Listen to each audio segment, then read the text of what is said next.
Teams met well before the sun came up. It was a frigid 37 degrees at Spring Valley Elementary when the annual homeless count started.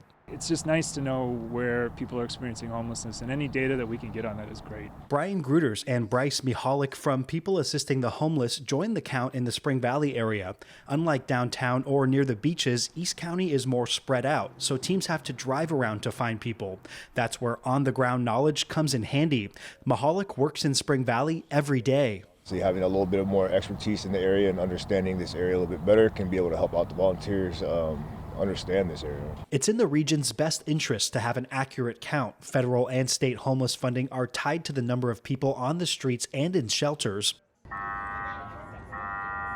Teams spread out across the county. Volunteers are asking basic questions about age and how long people have been homeless. Some are also trying to connect people to help. But the issue is many services like shelters are far away in downtown San Diego.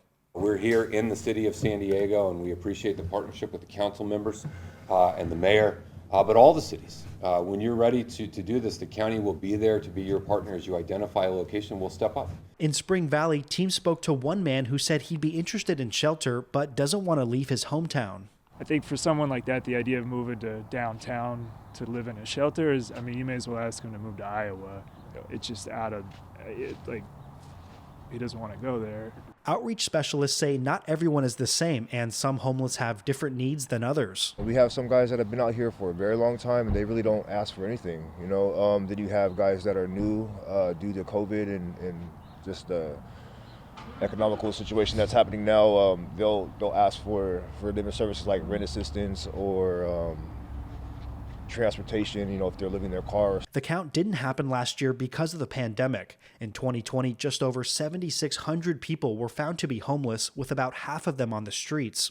Data from the count helps prioritize resources, but advocates say action needs to be taken. We need to support more housing any chance we get. While there is a lot of focus on this particular count, this type of outreach work is done daily across San Diego.